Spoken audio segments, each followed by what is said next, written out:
7 women had come to Grey Castle, and 6 of them were lying. The first wept on cue. She claimed she had been the late Duke's secret wife, that there were letters proving it, that her son was waiting in the corridor, that a marriage had been solemnized one rainless August in a chapel since pulled down. Her tears fell where she had practiced them, in mirrors. The second did not weep. The second produced a ring. The third produced documents, 3 pages of contract, a dowry list, 2 seals pressed in red wax. The fourth produced witnesses. The fifth produced witnesses better paid. The sixth produced rage so cleanly performed that the candles in the great hall leaned toward her, the way candles lean toward draught.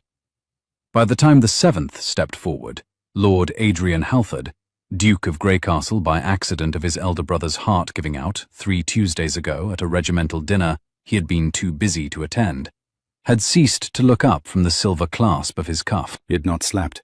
He had not eaten since Sunday. He had not yet permitted himself to grieve.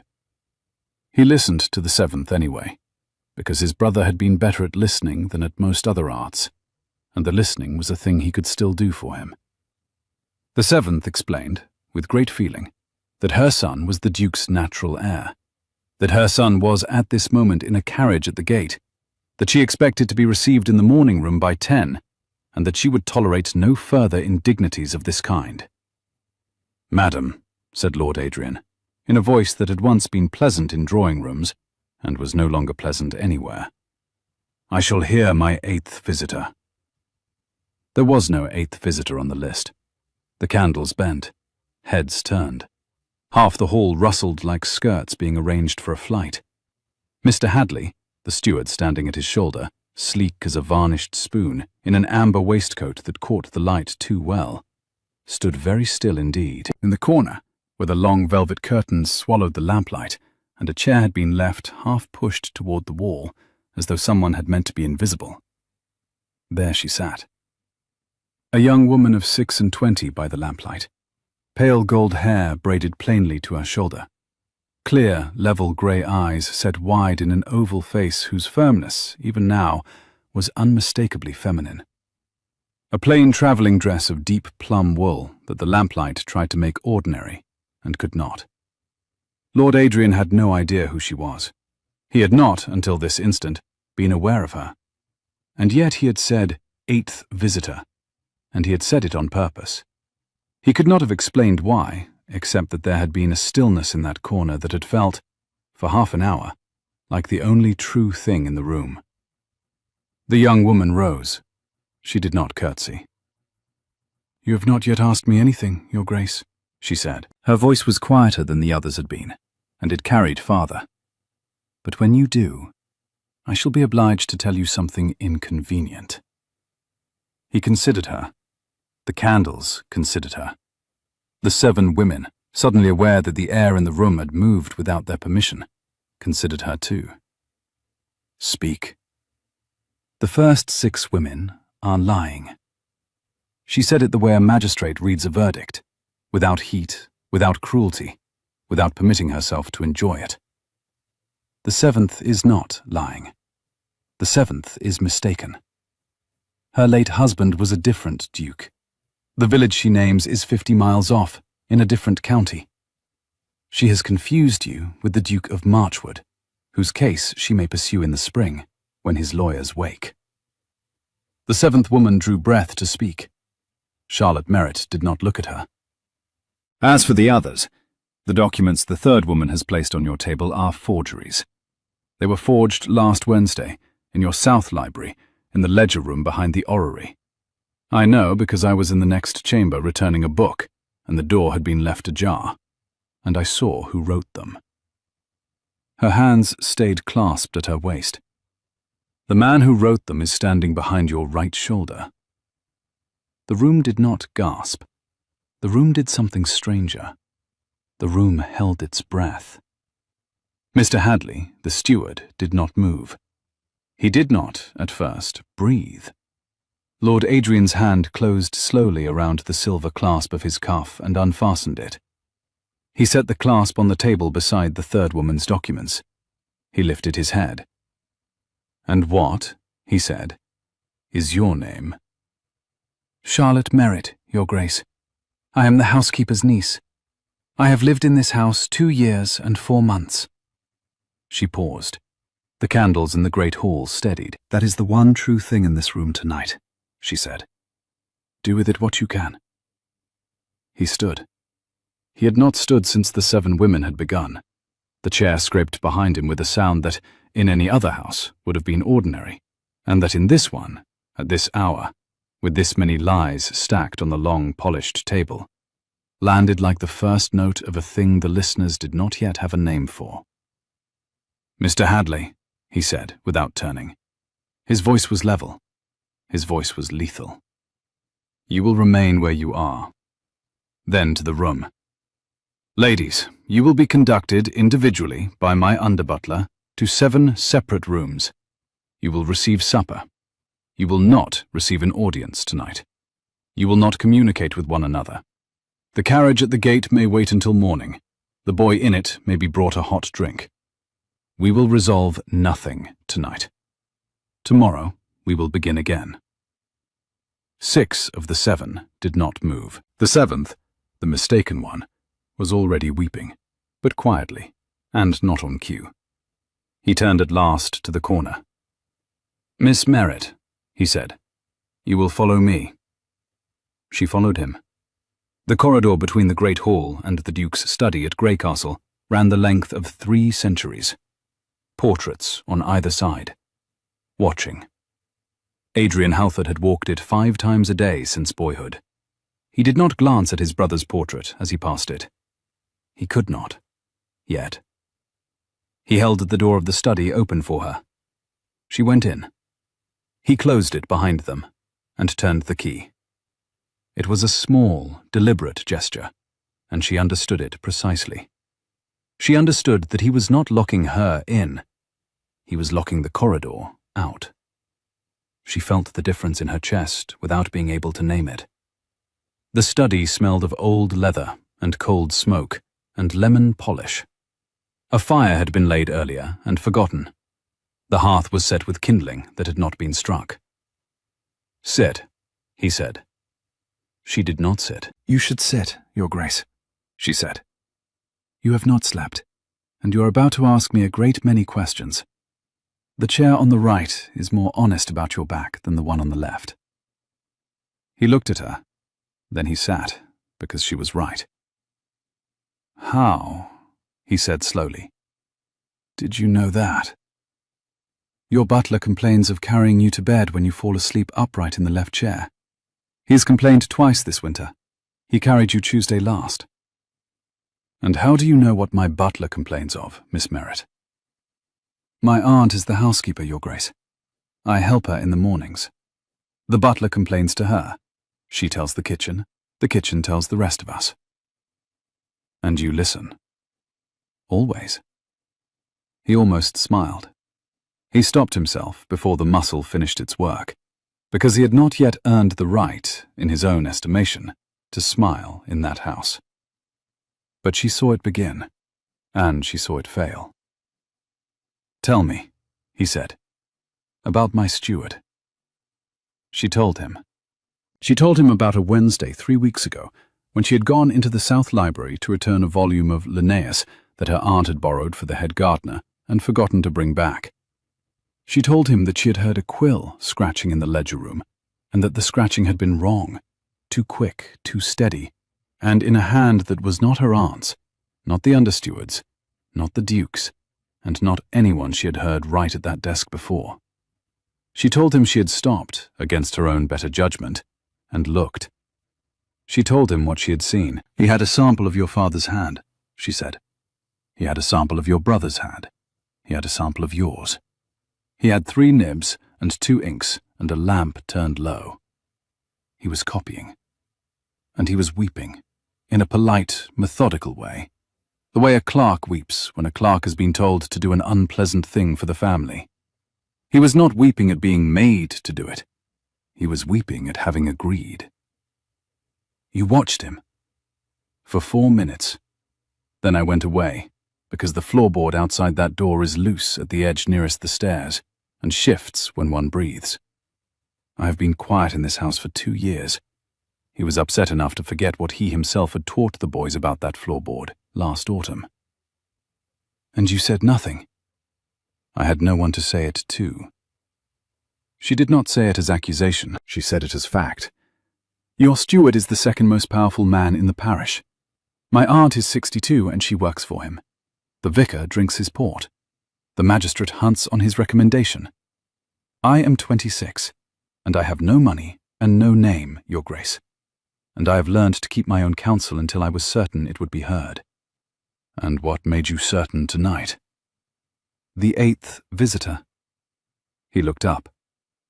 You said, she said, that you would hear your 8th visitor. You meant the 7th, but you said 8th. And I had been sitting in that corner for 3/4 of an hour because my aunt had asked me to bring her thread that I'd forgotten to bring her at supper, and because it had felt, when I came in by the side door, like a room I should not leave. So when you said 8th visitor, you said me. And I thought, very clearly, he is asking. So I answered. He sat back. You answered, he repeated. Miss Merritt, do you understand what you have just done? I have made an enemy of your steward, who will see me dismissed within the week unless you intervene. I have made enemies of 7 women, 6 of whom would happily have me removed from a window, and 1 of whom is genuinely confused and may yet apologize. I have made an inconvenient witness of myself in a matter that will not be settled by a single evening's conversation. I have given you, she said, a problem larger than the one you walked in with. And I am sorry. You are not sorry. No, she said. I am not. But I thought I should say so. He let out a breath he had been holding since Tuesday. Miss Merritt, he said, I'm going to ask you one more thing, and I would like you to answer it as truthfully as you have answered everything else. Ask. What do you want? She did not look away. I want, she said, to keep my position in this house, because my aunt is too old to find another, and I would not leave her. I want my aunt's pension assured, whatever happens to me. I want, she said, slower now, not to be afraid when I walk past your steward in the gallery that he may have arranged a fall down the stairs by the laundry. I want the truth to be told, because tonight there were 6 lies in your hall, and I have heard lies told in fine rooms my entire life, and I would like, once, to see one of them answered. She stopped. She did not say, I want a great deal more than that. She did not say it because she did not yet know it herself, and she would not lie to him, and she did not yet know him. He nodded once, slowly. You shall have, he said, your aunt's pension. You shall have the safety of this house, and you shall have Miss Merritt, the thing I think you came here without knowing you wanted. And what is that, Your Grace? My ear, he said. I will hear what you have heard. Tomorrow I will need you, in this study, at 9:30. Bring your aunt. Bring whatever you have noticed in 2 years. Bring it all. Yes, Your Grace. Charlotte. He used her given name without ceremony, and she felt it land. Mr. Hadley will come to know, before the week is out, what you have said. He will move. We must move first. Do you understand? I do. Good. Then go and sleep. I will not. She went to the door. She turned back. There is one other thing, she said, that I should tell you tonight, while we are telling true things. Tell it. You called me your 8th visitor before you saw me. You should know, she said very evenly, that I have not been your 8th visitor. I have been your 8th servant in that corner since June. The first time was the morning after your brother. The morning after. Your housekeeper sent me to fetch a teapot. You were sitting at the long table looking at the silver clasp of your cuff, and you did not see me. I did not announce myself because you were not in a state to be announced to. I have come into rooms where you have been since, 11 times. You have not seen me on any of them. I would not normally tell you, but we are telling true things, and the count is 11.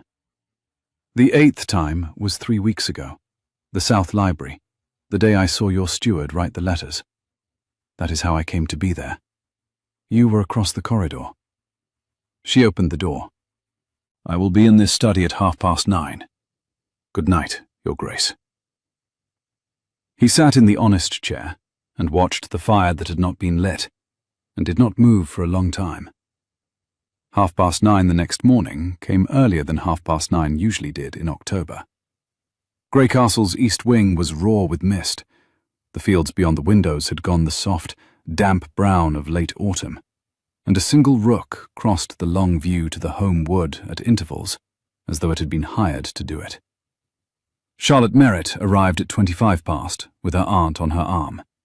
Mrs. Witcher was a woman of 62, whose every joint had an opinion about the weather, and who had been head housekeeper at Grey Castle for 31 years. She had buried 2 husbands, a brother, a sister-in-law, and an exceptionally beloved spaniel. She had never buried an employer, and the loss of the late Duke had taken a piece out of her that she did not yet know how to carry. She looked, this morning, as though she had not been entirely certain her niece had not invented the previous evening. She looked also as though she was prepared, in either case, to deal with what came next. Lord Adrian rose when they entered. "Mrs. Witcher," he said. "Sit, please, both of you." "Your Grace, my niece has done me a service I shall not forget. She has also placed herself and you at risk. I will speak to that risk this morning, with your permission." "You have it," said Mrs. Witcher firmly, and set her cane against the leg of the chair. He laid out, in 20 minutes, what he intended. He intended to summon the lawyers from town. He intended to retain, privately, at his own expense, a clerk from a house in Lincoln that did not know Mr. Hadley personally and would not be bought. He intended to produce, by the end of the week, a public statement of his arrangements for the inheritance. He intended to flush Mr. Hadley out by giving him something to fear, and he intended to name, that morning, an heir to the unentailed Grey Castle estate.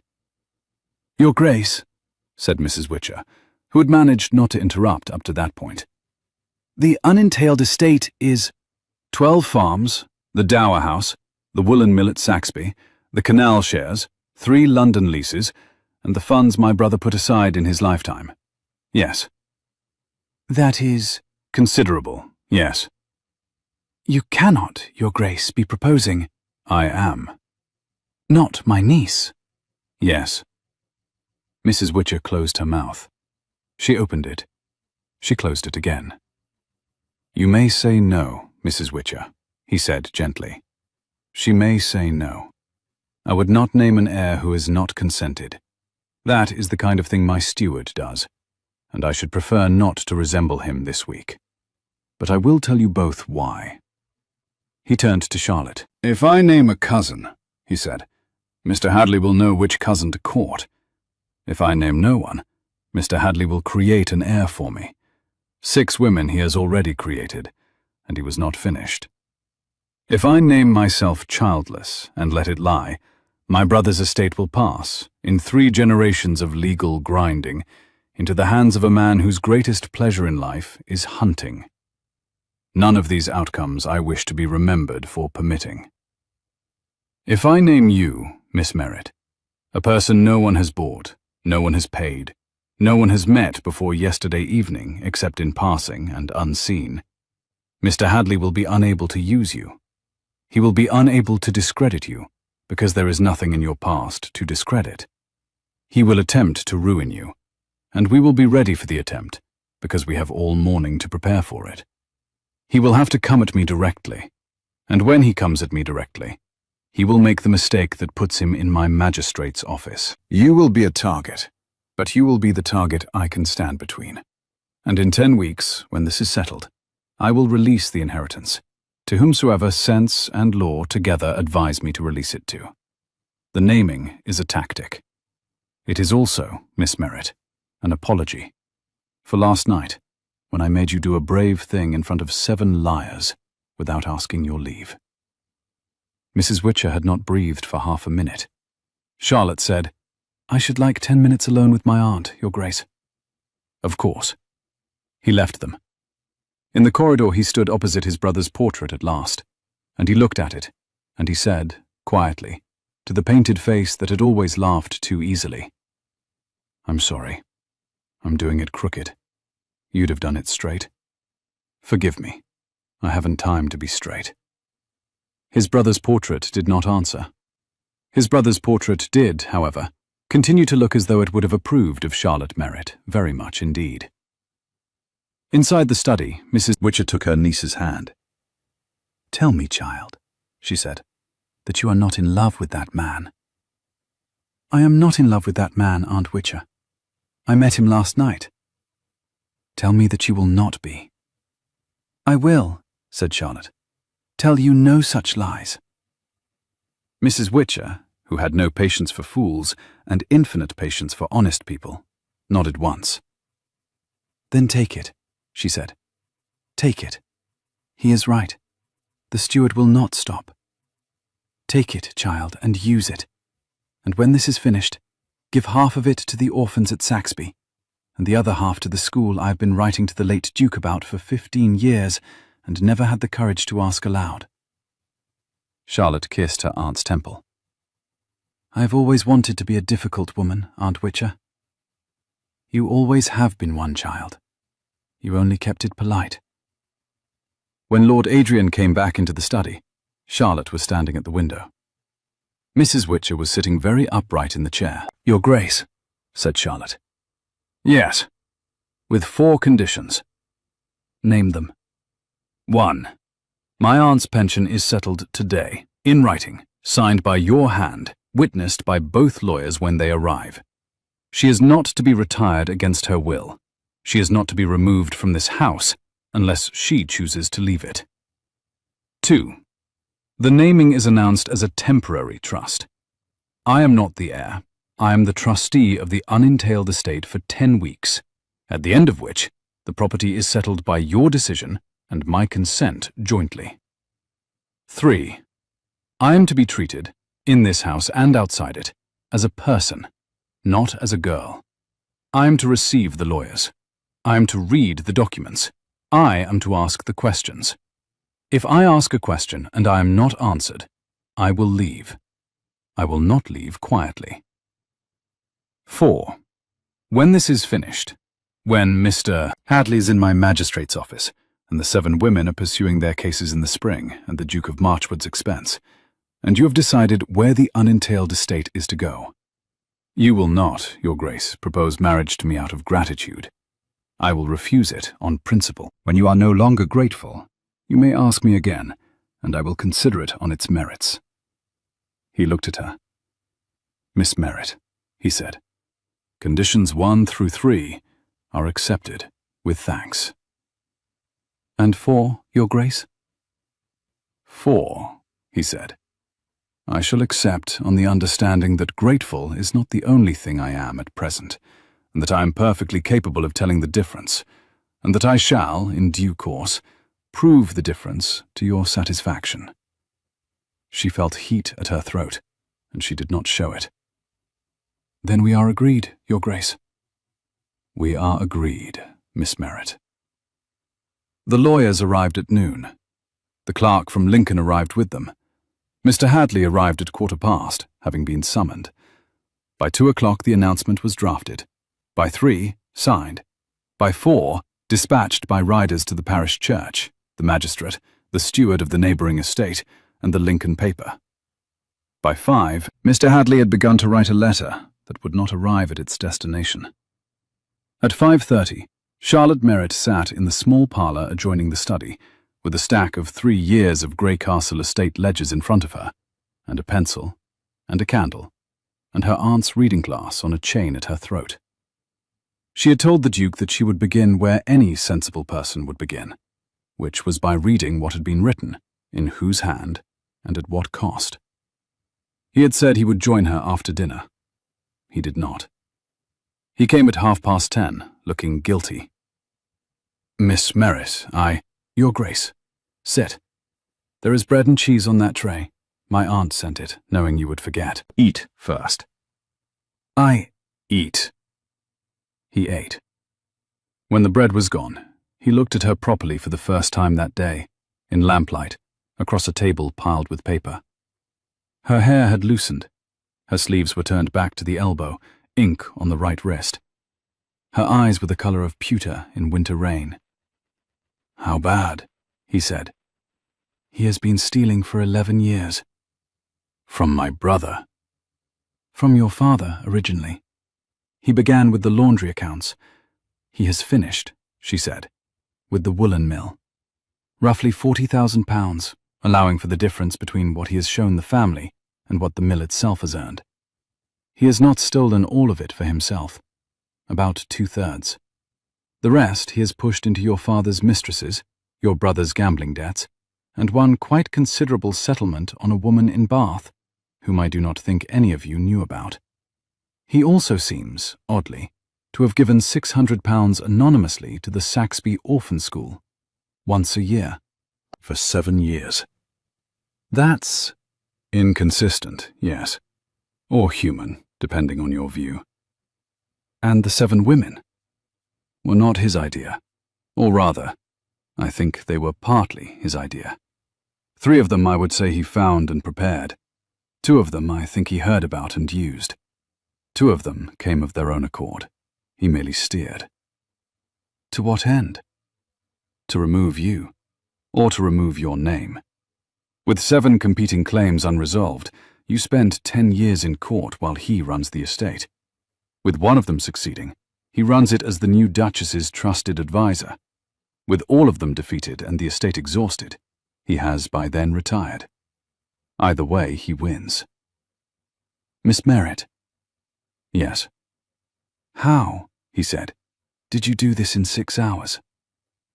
I have read every estate ledger in this house at night, on and off, for 2 years, because my aunt brings them home and falls asleep over them, and I cannot bear to leave a sum incorrect. He keeps 2 ledgers, Your Grace. He always has. I have been reading the wrong one. I have spent the afternoon reading the right one. He sat in silence. Charlotte, he said, if I had named a cousin, you'd have lost everything. And you saw all this in the South Library, 3 weeks ago, in 4 minutes. I saw a man weeping while he wrote his employer's hand.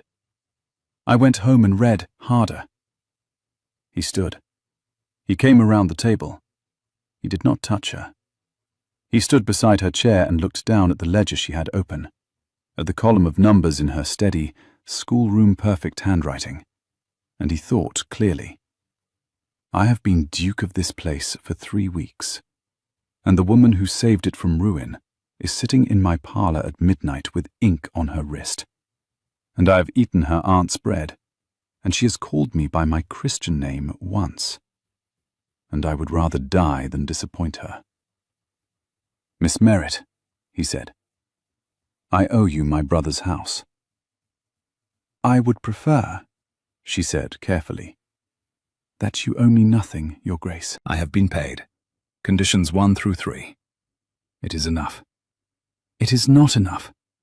It must be. She stood, gathered the ledgers, and went to the door. At the door she turned. Tomorrow, she said, I am going to confront him. With you in the next room. I want him to think he is alone with me. I want him to think I am 26 years old, and have no name and no money. And I want him to make the mistake I have been waiting to see him make for 2 years. After that, the magistrates. After that, the lawyers. After that, you. Miss Merritt. Good night, Your Grace. She went up the back stairs. He stood in the parlour with her empty teacup and the broken bread. The day after that was the day Mr. Hadley made his first move. He was a careful man, Mr. Hadley. He had been a careful man for 35 years. Carefulness had carried him from a parish school in Norfolk to a stewardship at Greycastle by the age of 26. the precise age the new Duchess not quite Duchess was now. He understood himself to be cleverer than the family he served, cleverer than the lawyers, cleverer than the magistrate, and certainly cleverer than the housekeeper's niece. Carefulness, however, has a brittle side. His first move was a letter to the Lincoln paper. The letter was anonymous. The letter alleged, politely, with the suggestion of regret rather than malice, that the new Duke of Greycastle had been observed, since his brother's death, in the company of a young woman of irregular position, that this young woman had been seen leaving the Duke's private study at midnight on the 2nd of October, that her reputation, never robust, had become a matter of comment in the housekeeping hall, and that the recent announcement naming her as trustee of the Greycastle unentailed estate would, if not immediately retracted, become a matter of public scandal. The letter was set in type by the Lincoln paper and shown, by the editor, to a second editor, who happened to play whist with the steward of Greycastle's neighbouring estate, who happened to play backgammon with the Duke's private clerk, who happened to be, by entirely deliberate arrangement, the clerk freshly retained from Lincoln. By 11 the next morning, the letter was on Adrian Halford's desk, unprinted, with a polite note from the Lincoln editor wondering whether the Duke would care to comment before publication, given the delicacy. Adrian Halford read the letter twice and laughed. He had not laughed in 4 weeks. The laugh was short and unkind, but it was a laugh, and it had Charlotte Merritt's name in it. "Hadley," he said to the empty room, "you are a fool." He sent for her. She came in with a smudge of charcoal across one cheekbone. She had been in the kitchens, she said, helping her aunt with the chimney that smoked. And she sat down in the honest chair without being asked, and she read the letter without comment. "He is a fool," she said. "He is a careful man." "He has been," she said. "He is no longer. He has done the one thing that lets us close on him publicly. Your Grace, I want him to print this." "Charlotte, I want him to print it. I want every gossip in 3 counties to read that I am your scandal. And I want, the morning after it prints, the editor of the paper, the steward of the neighbouring estate, your private clerk, and Mr. Hadley himself in your magistrate's office, with my aunt and the under-butler and the head gardener as witnesses, to a conversation I am about to have with Mr. Hadley before tea. You are not going to confront him alone. I am going to confront him in the morning room, with the door open, and you in the library across the corridor with the door open, and the under-butler at the green baize door, and my aunt in the still room with the connecting door wedged. I will never be alone with him. I want him only to think I am alone." "And what are you going to say?" She told him. Adrian Halford listened. When she was finished, he said only, "Miss Merritt, have you done this kind of thing before?" "Yes." "With whom?" "My father's curate, when I was 19. He was lying about the parish funds. I cornered him in a vestry with a candle that was about to go out. When the candle went out, he confessed, because he believed the dark was God." "And was it?" "It was a damp wick, Your Grace, but it served." "And what became of the curate?" "He went to a parish in Wales. He has been honest there for 7 years. I write to his mother once a quarter. She sends me preserves." He looked at her for a long moment. "Miss Merritt," he said, "I should very much like, when this is over, to take you riding." "Your Grace, I do not ride." "Then I should like to teach you." "I have known how to ride for 15 years, Your Grace. I simply do not enjoy it. But I should like to walk with you. After, if you wish." "I wish." She left. He sat at his desk and listened presently to her quiet footstep moving down the corridor toward the morning room. The conversation in the morning room lasted 22 minutes. What Mr. Hadley did not know was that Charlotte Merritt had selected the morning room on purpose. The morning room at Greycastle had been built in 1742, by a duke who liked to overhear his guests. The corridor wall behind the large japanned screen was honeycombed with 3 listening tubes, one to the library, one to the still room, and one to the magistrate's pew at the parish church, though the third had been bricked up in 1810, and the Duke could think, he supposed, of 3 further uses for it before the year was out. What Mr. Hadley therefore did not realize was that everything he said to the housekeeper's niece in that 22 minutes was being heard, in real time, by the Duke of Greycastle, the under-butler, the head gardener, 2 lawyers, the clerk from Lincoln. The magistrate, who had ridden over after breakfast at the Duke's invitation, and Mrs. Witcher. He confessed in the 18th minute. He attempted to threaten her in the 21st. He attempted to bribe her in the 22nd. He used, in the bribe, the name of a woman in Bath. When the bribe failed, and Charlotte Merritt rose calmly and crossed the morning room to open the corridor door, what stepped through that door was not what Mr. Hadley had expected. It was the magistrate, in riding boots, with the Duke of Greycastle behind him, and the under-butler and the head gardener behind the Duke, and the Lincoln editor's polite note about the letter in the magistrate's hand. Mr. Hadley sat down very slowly on a small, upholstered chair that had not been upholstered for him. "Mr. Hadley," said the magistrate, who had known him for 19 years and did not look pleased to be doing this. "I am afraid we are going to have a long afternoon." The afternoon, in fact, lasted 3 days. There was a great deal of paper. There were 11 witnesses. There was the woman in Bath, who came up by post-chaise on the 2nd day at her own expense, and was received with great courtesy by Mrs. Witcher in the housekeeper's parlour, and given tea and sympathy, and a small private settlement that astonished her, because she had come prepared to be hated, and had been prepared to deserve it. There were the 7 women. The first 6 were dispatched, severally, by a barrister whom the new Duke had retained for a fee that made the lawyers wince, and the lawyers' clerks calculate their next bonus. The 6th wept honestly for the first time in her professional life, and, for a wonder, was not punished beyond the loss of her case. The mistaken 7th was sent, with kindness, a list of the next assizes at Marchwood, and a carriage as far as the inn at the crossroads. The boy in the carriage at the gate had been there only 1 night, and was returned to his mother with a hot drink and a small bag of apples. There were the lawyers. There was, 4 days later, a quiet announcement in the Lincoln paper, not Mr. Hadley's anonymous letter, which had been politely declined by the editor on legal advice, but a notice of the appointment of Miss Charlotte Merritt as trustee of the unentailed Greycastle estate, witnessed by His Grace the Duke of Greycastle, the magistrate of the parish, and one Mrs. Sarah Witcher, housekeeper at Greycastle for 31 years. There was, 5 days later, a quiet but sustained ringing of the doorbell at Greycastle by visitors who had read the announcement and had reconsidered, on reflection, their willingness to know the new Duke socially.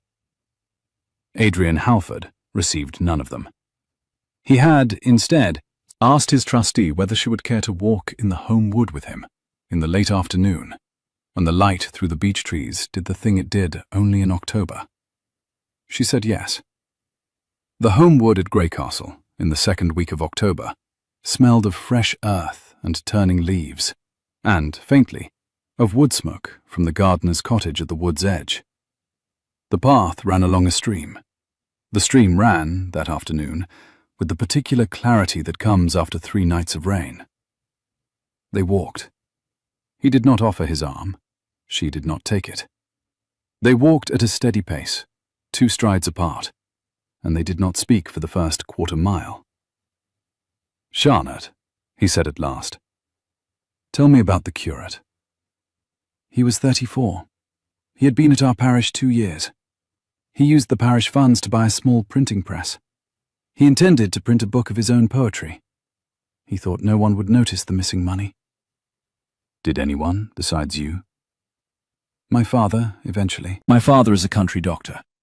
He noticed, because the apothecary's account was not paid for 3 months running, which my father had been paying out of the parish fund. He came home one evening and said, "The account is unpaid. Have you noticed?" I said yes. He said, "And do you know why?" I said yes. He said, "And do you wish to do something about it?" I said yes. He said, "Then do it. I shall be in the kitchen." And he made me a sandwich. "Your father is alive, Your Grace, and well, and currently treating a child for measles in Lincolnshire. He is not from this part of the country. He met my mother, who is no longer living, on a visit to my aunt. He stayed 7 weeks and took her home. I came 26 years ago. I came to Greycastle 2 years ago because my mother had been ill. After, I needed work. My aunt asked. Your brother said yes." "My brother," said Adrian Halford slowly, "knew you were here." "Of course he did. He came into the still room one Friday evening and asked my aunt who had reorganized the linen. My aunt said, 'My niece.' He said, 'Thank her.' My aunt did. He asked the next week who had made the new system for the wine cellar. My aunt said, 'My niece.' He said, 'Thank her.' He did this 6 times, Your Grace, and on the 6th time he came to the still room himself and thanked me directly. He said, 'My brother is a good man and a tired one. He will inherit me one day, and when he does, he will need you.' He said, 'Do not let him send you away.'" She paused. "That was 9 months ago." Adrian Halford stopped walking. "He did not tell me," he said. "He would not have. He said it was his promise to himself, and not to be made into a request." "And you have been here, with that on your shoulders, since June?" "Yes." "And you said nothing of it?" "It was not my promise to make. It was a thing your brother had said. I was waiting to see what kind of man you would be when you came into the title. If you had been a fool, I should have left in the spring. You are not a fool, Your Grace.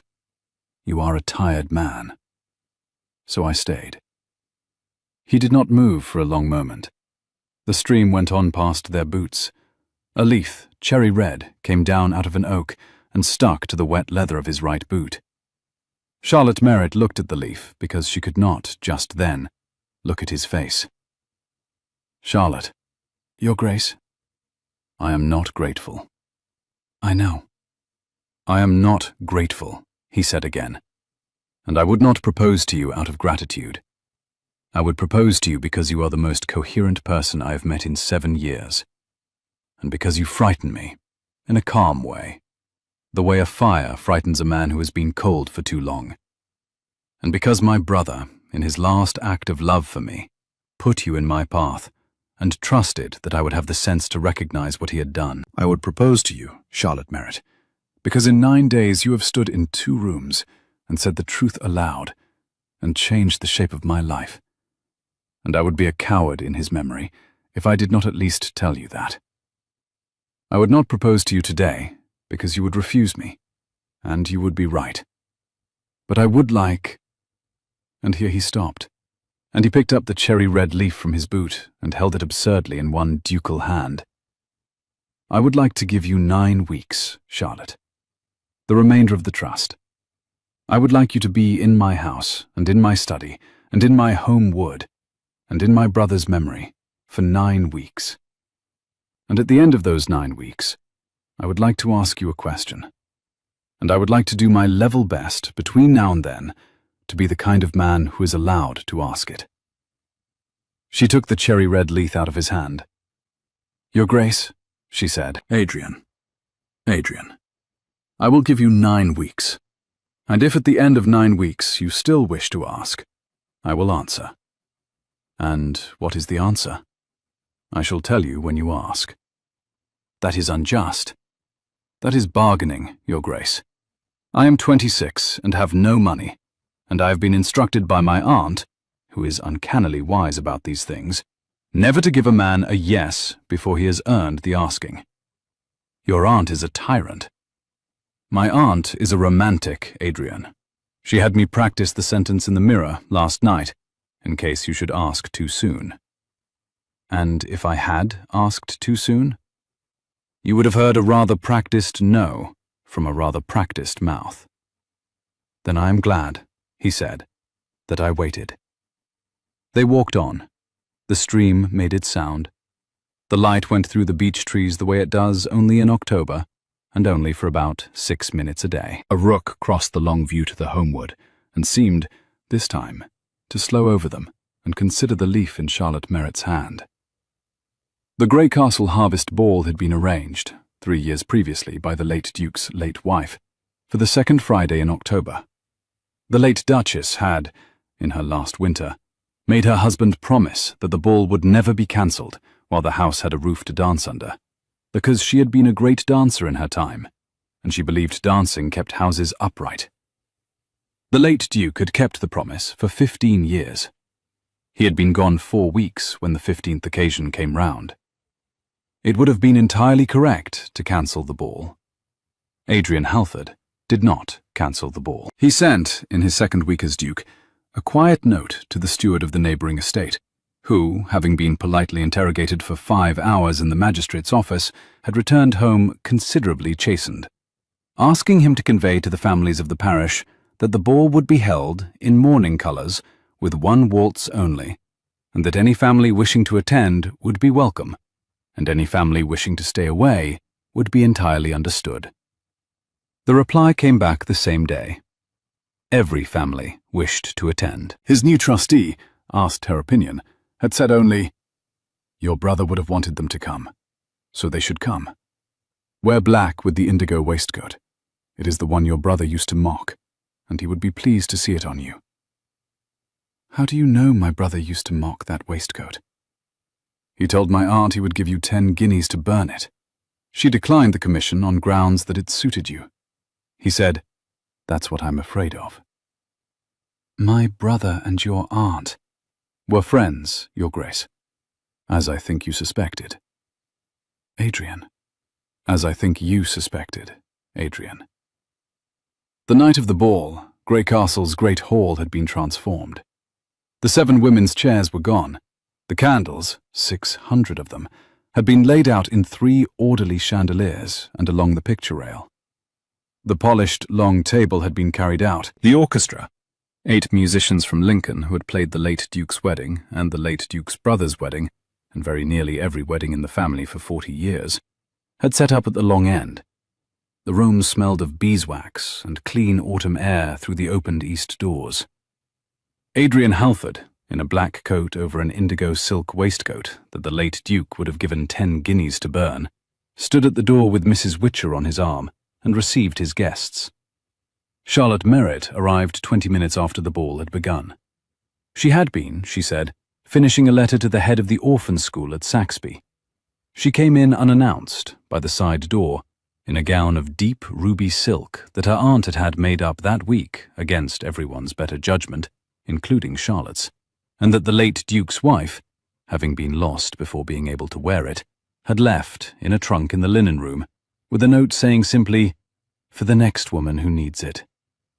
Mrs. Witcher had given the note to her niece that afternoon.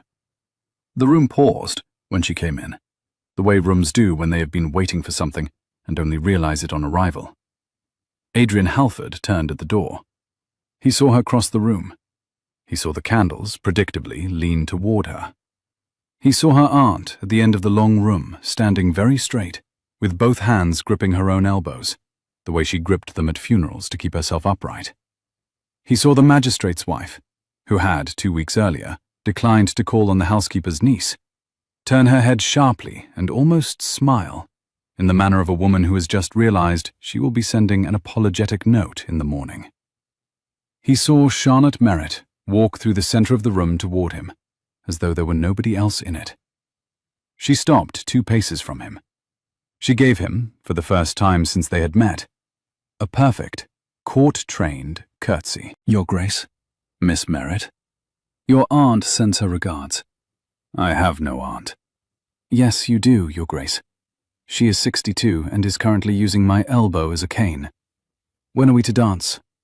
"Now." "I do not dance well." "I dance worse." "That cannot be true." My aunt has been describing your boyhood lessons for 6 years. My boyhood lessons consisted of being trodden upon by a French dancing master who left before he could finish me. Then we shall be a matched pair. The orchestra took its cue. The room watched. The Duke and the housekeeper's niece, the trustee of the unentailed Greycastle estate, the woman in deep ruby silk, the woman whose name had been in the Lincoln paper as a notice of trust and not as a notice of scandal, danced one waltz. They danced badly. Adrian Halford was not a natural dancer. Charlotte Merritt was not a natural dancer. But they made up, in steady looking at one another, what they lacked in footwork. He held her at the proper distance. He did not pull her closer. He did not, he reflected later, need to. The not pulling closer carried more in that hall than any pulling would have. When the waltz finished, 2 of the dowagers near the picture rail were openly crying, and the magistrate's wife had taken out her handkerchief and was using it on her own face and pretending the candles had smoked. Mrs. Witcher, at the end of the long room, was no longer using her niece's elbow as a cane. She was using her own spine, and standing very straight indeed. Adrian Halford bowed over Charlotte Merritt's hand. He kept the bow precisely as long as etiquette permitted, and not a fraction longer. "Miss Merritt." "Your Grace." He went back to receiving guests at the door. She went to find her aunt. The orchestra began the next dance, and the room, which had paused in a way it had not paused in 15 years, resumed its life. It was as it should be. It was, almost, as it should be. It was nearly midnight when one of the 7 women came into the great hall. She was the second, the one who had produced a ring. She had not, for reasons of her own, gone home to London. She had stayed in the village inn, paying for her own bed with money she did not, in fact, possess, and waiting for a chance she was beginning to think would not come. The chance, in her view, was the ball. She had borrowed a gown from the innkeeper's daughter. She had borrowed a pair of slippers from the innkeeper's wife. She had come up to the great hall in a hired chair, and she had walked in by the front door without being announced, because the under-butler at the front door had been distracted by a small confusion involving a young lady's stuck button. She came into the great hall as the orchestra finished a country dance. She crossed the room toward Charlotte Merritt at speed. What she carried in her hand was not a weapon. The watching guests reported, afterward, in 12 different accounts, 12 different objects. In fact, what she carried was a small glass vial of red ink, intended, she had thought, in the village inn, to be flung onto the front of Charlotte Merritt's deep ruby silk gown, to ruin it visibly, and so ruin its wearer's evening, and to provide the steward of the neighbouring estate, who had assured her, in a carefully worded letter, that he would assist her case in the spring if she could embarrass the new trustee tonight, with the embarrassment he had requested. The second woman raised her hand. 3 things happened, very nearly simultaneously, in the next 2 seconds. Charlotte Merritt, who had spent 2 years observing this room from corners and had developed a precise understanding of how its sight lines flowed, saw the woman's approach in the polished surface of the brass rail, and stepped to one side without seeming to. Adrian Halford, who had been watching Charlotte all evening without seeming to, stepped between them, and Mrs. Witcher, who had been gripping her own elbows at the end of the long room and was 62 years old and a head shorter than the second woman, came up from behind with a candlestick in her hand and brought it down, with an aim that astonished her own niece, on the second woman's wrist. The vial dropped. The vial broke. The red ink spread across the polished floor in a small, spectacular pool, perfectly clear of any gown. The second woman gave a small, animal cry of pain.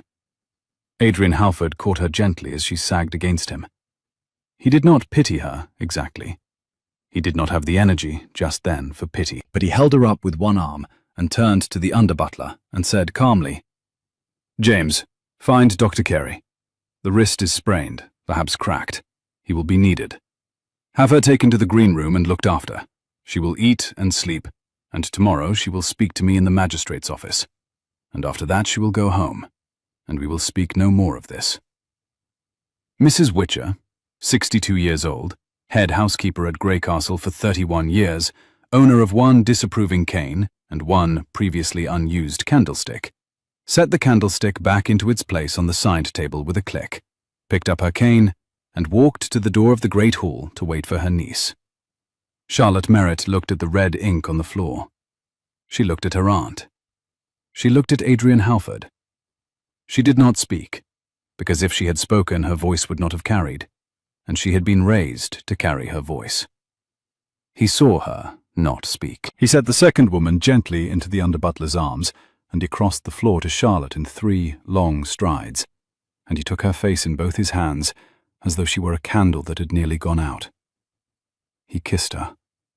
In a great hall in front of 200 guests, in front of his housekeeper, in front of the orchestra, in front of the magistrate's wife who had her handkerchief out again, in front of the door, in front of the picture rail, in front of his brother's portrait, which had been carried down for the occasion, and which was looking on with what could only be described as warm satisfaction. The new Duke of Grey Castle kissed the housekeeper's niece on the mouth, briefly and clearly, and without any uncertainty whatsoever about what he was doing.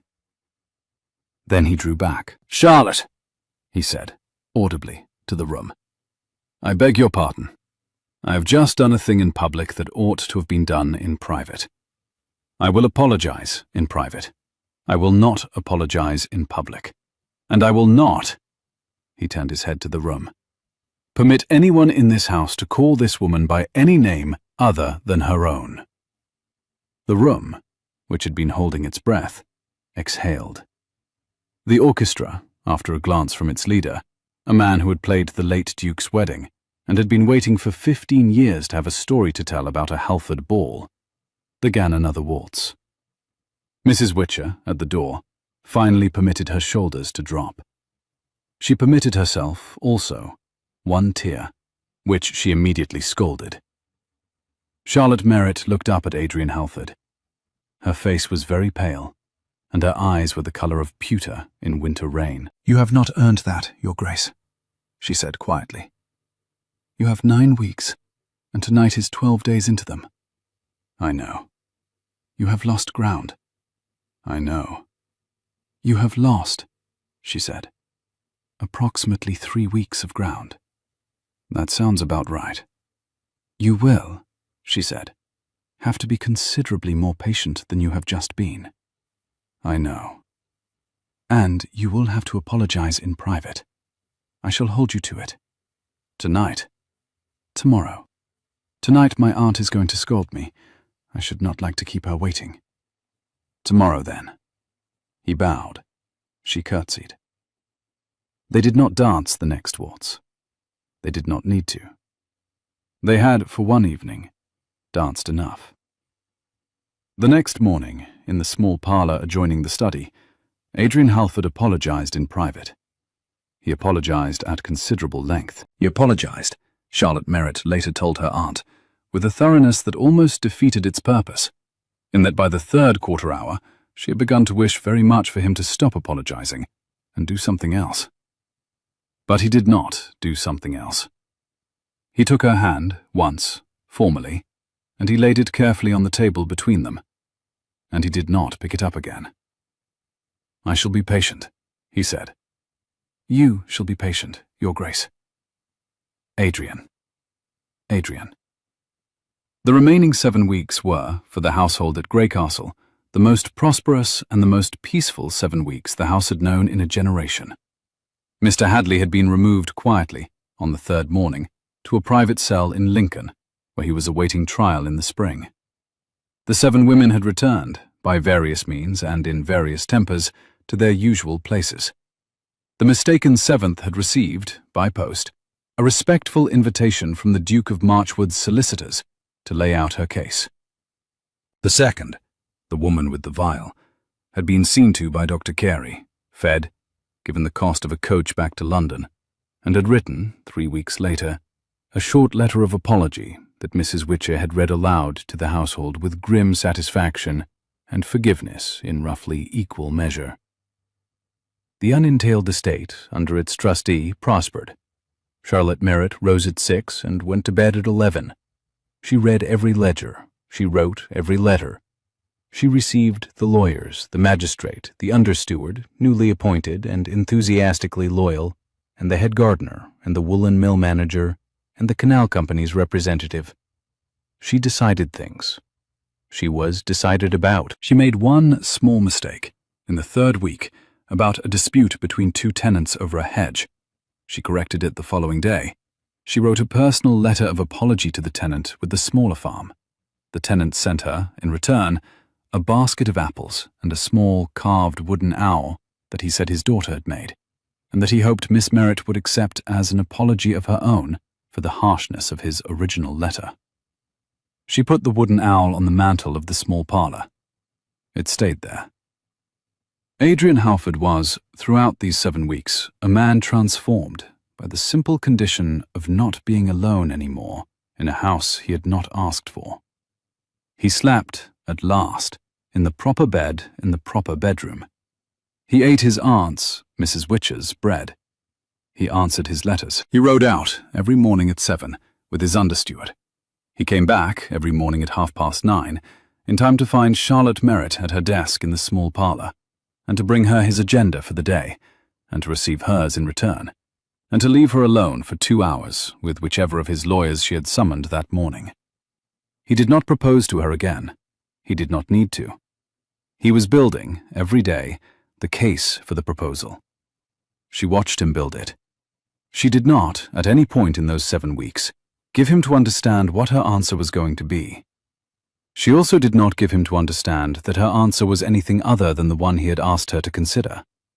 She walked with him in the home wood every Wednesday afternoon. She sat with him in the library after dinner on Fridays. She attended church with her aunt and with him. She did not let him touch her hand again, even formally. She said she did not wish for the household to gossip. He honored the request. He thought, privately, that the household had been gossiping cheerfully since the night of the ball, and was unlikely to stop. At the end of 9 weeks, on a damp morning at the beginning of December, Adrian Halford asked Charlotte Merritt to marry him. He asked her in the small parlour, in front of the fire, without ceremony, with her aunt, by her own request, sitting by the window pretending to embroider. He did not kneel. She had told him, some time previously, that she would never marry a man who knelt to her, because, in her view, a man who could be made to kneel could not be relied upon to stand later when standing was necessary, and she required, of any man she married, the latter rather than the former. He stood. He held a small velvet box in one hand. He did not open it. "Charlotte," he said. "Adrian. At the beginning of October, you came into my hall as my 8th visitor. You were not on the list. I asked you a question I had no right to ask. You answered with the truth. You have answered every question I have asked you since with the truth, and you have asked me questions I had not the wit to ask myself, and you have been patient with my answering, and you have built, in 2 months, a thing that this house has not known in 15 years. You have made my brother's last act of love into a living one. You have made his promise good. You have made me, in the smallest and most domestic ways, a man who can stand in his portrait without flinching. I told you, on a path in the home wood, that I would propose to you in 9 weeks if I had the right. The 9 weeks are tomorrow. I have nothing left to prove. I am not grateful. I am 10 things at once, none of them gratitude, all of them yours. Will you do me the honor, Charlotte Merritt, of becoming my wife?" She looked at him. She looked at the unopened velvet box. She looked at her aunt, who had stopped pretending to embroider. "Your Grace," she said. "Adrian. Adrian, I will marry you, on 3 conditions." "Name them." 1. My aunt's pension stands as written.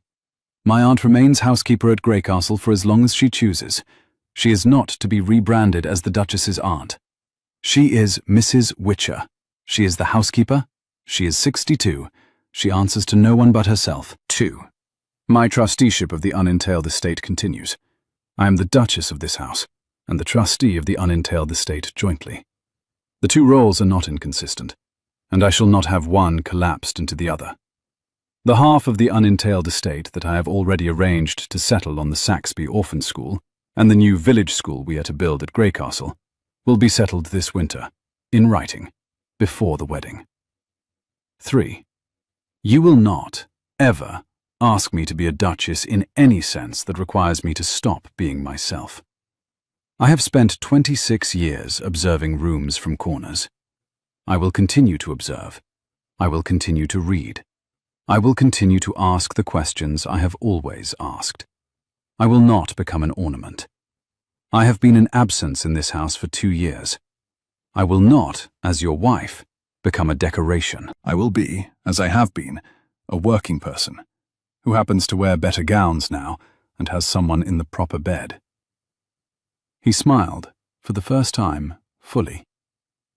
Conditions accepted, Charlotte. Then yes, Adrian, I will.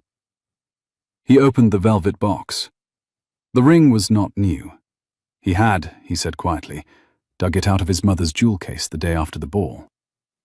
It was a small grey pearl, set in old gold, perfectly plain, and Charlotte had only to look at it to know that it had been worn by a woman who had also been a working person, who happened to wear better gowns.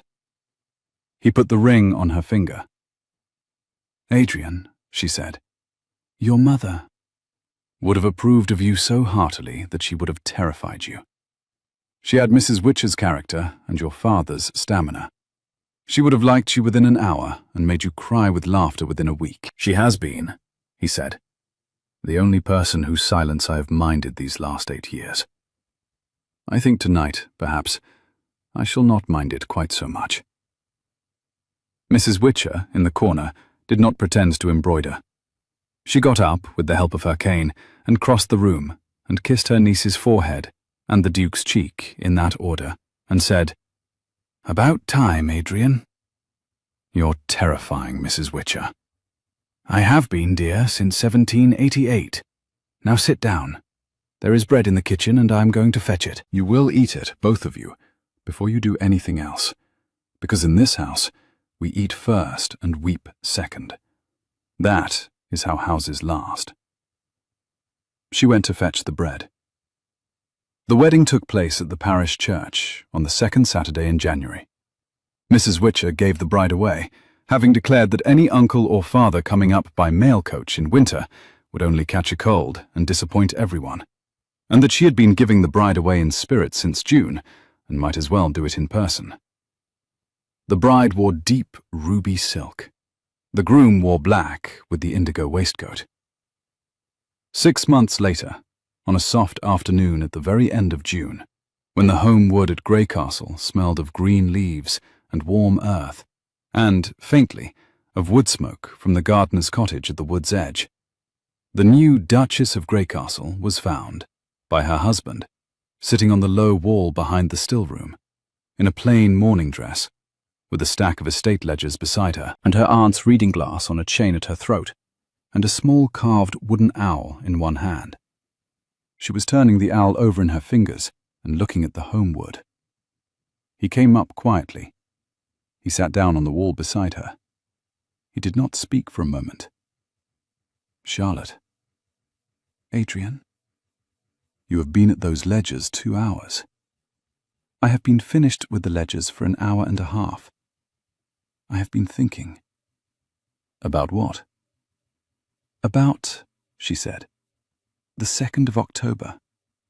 About a corner in the great hall. About a man who said he would hear his 8th visitor. He took her hand. Her hand was warm from the sun. There was no ink on the wrist. She still wore her aunt's reading glass on its chain, because she liked the weight of it, and because she would always be the housekeeper's niece, even now, even with the small grey pearl set in old gold on her finger. Charlotte. Adrian. 9 weeks ago today, the trust was dissolved. It was. You have not asked me what I did with the unentailed estate. You will tell me when you are ready.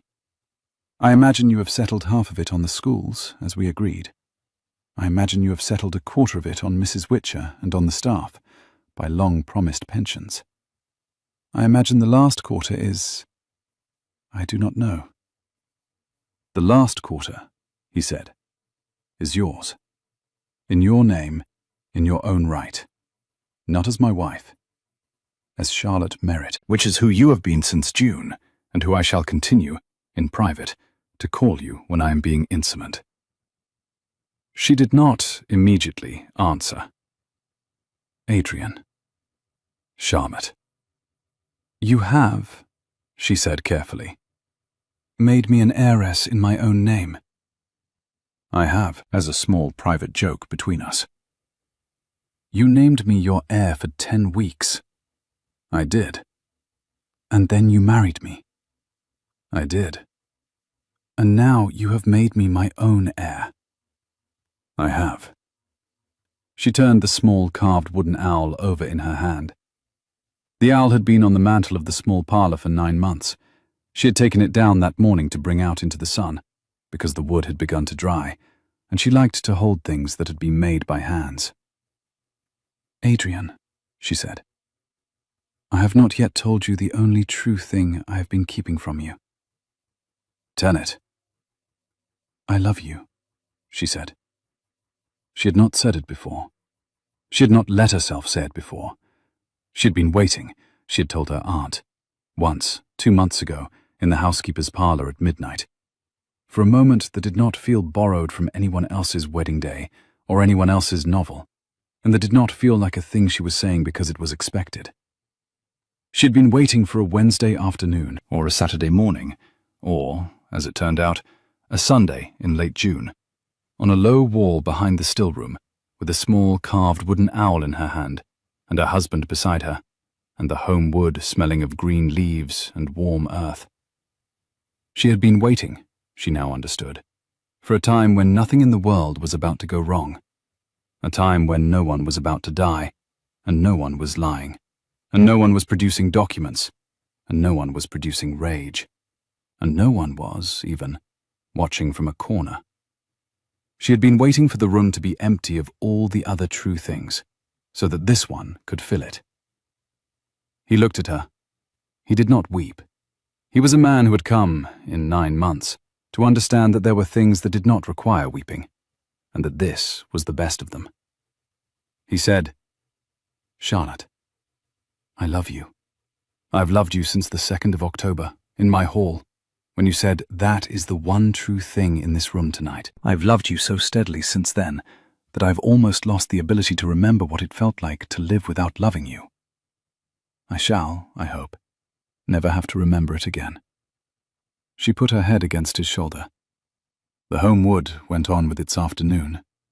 A rook crossed the long view. The light, even in June, did the thing it does between the beech trees. They sat there for a long time. After a while she said, Adrian, Charlotte, have you eaten? Not since breakfast. Then come inside. My aunt will scold us both, and I shall be glad of it. There is bread, and there is cheese, and there is a letter from the head of the orphan school at Saxby that I would like to read with you. There is also, he said, the small matter of 7 women in the Lincoln paper this morning. What about them? The first has remarried. The second has opened a millinery in Bath. She has named it, with what I think is great courage and a certain dry humour, the Vile. The third is in Australia.